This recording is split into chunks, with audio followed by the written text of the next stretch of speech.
Olá! No mundo que parece estar sempre no modo acelerado, com uma sensação de caos constante, fica a pergunta: como é que se encontra um pouco de paz?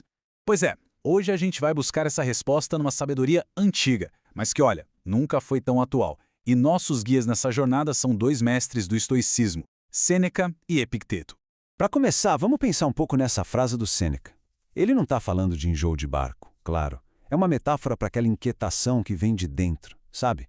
Uma espécie de enjoo da alma, que a gente sente mesmo quando o mar lá fora parece calmo. É aquela sensação de estar meio perdido, à deriva. E isso já nos joga direto na questão central, né? Se o problema é essa náusea interna, como é que se cultiva a tranquilidade? Como é que a gente âncora a alma no meio dessa confusão toda da vida moderna? A resposta, segundo os estoicos, está numa filosofia bem prática feita para a vida real. Vamos aprofundar um pouco mais nisso. O ponto principal aqui é que a tempestade não é lá fora, é aqui dentro. É um desassossego da alma.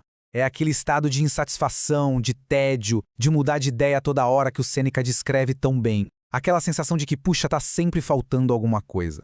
E o Sêneca define esse estado como uma debilidade da alma, uma flutuação sem fim. Não chega a ser uma doença, mas também não é estar bem. É aquela sensação incômoda de que mesmo com tudo certo por fora, por dentro, a alma simplesmente não consegue descansar. É contra isso que a gente luta. Tá, mas e qual é o remédio? A proposta é uma filosofia para a vida, ensinada por dois guias que, à primeira vista, não podiam ser mais diferentes um do outro. Eles nos oferecem o estoicismo não como uma teoria complicada, mas como uma verdadeira arte de viver. E aqui estão os nossos manuais. De um lado, A Arte de Viver, de Epicteto, e do outro, Da Tranquilidade da Alma, de Sêneca. São duas obras que, há séculos, funcionam como um guia para quem busca orientação e um pouco de serenidade no meio das dificuldades da vida. E aqui o contraste entre os nossos guias fica bem claro. De um lado, Epicteto, que nasceu escravo, viveu uma vida simples. Do outro, Sêneca, um dos homens mais ricos e poderosos de Roma. Essa diferença toda só serve para mostrar uma coisa. A sabedoria estoica é para qualquer um, não importa a condição de vida. Sêneca define a filosofia como uma arte da ação humana, um remédio para os males da alma. Ou seja, não é para ficar só no debate de ideias, é para aplicar princípios práticos para viver melhor. É para curar aquela náusea de que a gente falou lá no comecinho. Então vamos para a primeira ferramenta prática, talvez a mais importante de todas, que vem direto do Epicteto. É a base de tudo, o ponto de partida para construir a tranquilidade. E aqui está o tal princípio, nas palavras do próprio Epicteto. Parece simples, né? Mas é uma ideia que pode transformar tudo. A chave para a paz interior começa com essa distinção bem clara. E a distinção é essa. O que está no nosso controle? Nossas opiniões, nossas aspirações, nossos desejos e nossas ações. E o que está fora? Bom, nosso corpo, riqueza, reputação, posição social. Tentar controlar o que é incontrolável é a fórmula mágica para a frustração.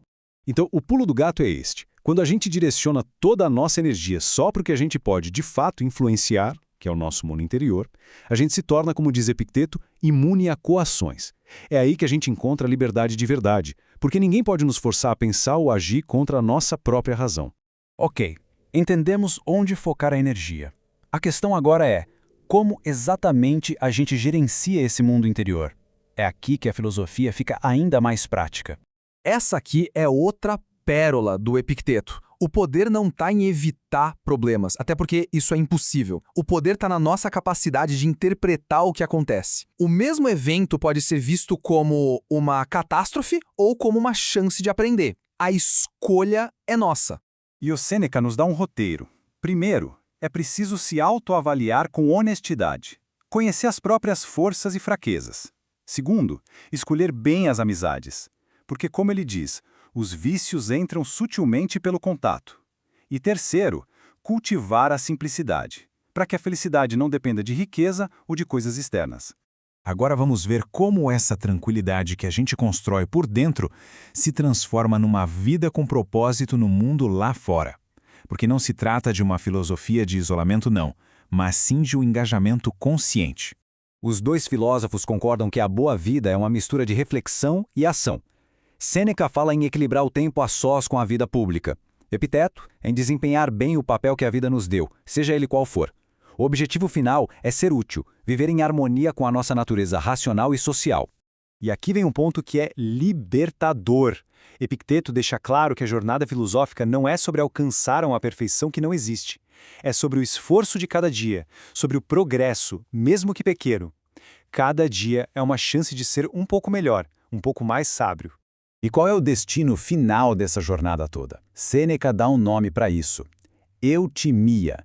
É o que ele chama de tranquilidade. Não é aquela felicidade eufórica que vem e vai, mas uma serenidade profunda, duradoura. Um estado de paz interior que fica, não importa a tempestade lá fora. Resumindo, o que a gente aprende com esses mestres é uma nova definição de felicidade. Não é uma vida sem dificuldades, isso não existe. É a capacidade de enfrentar qualquer dificuldade com uma calma interior que nada nem ninguém consegue abalar. A força de verdade está dentro. E para fechar, fica essa reflexão.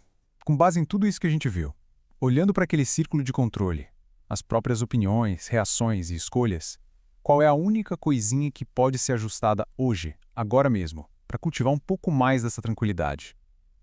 A resposta, no fim, está com cada um.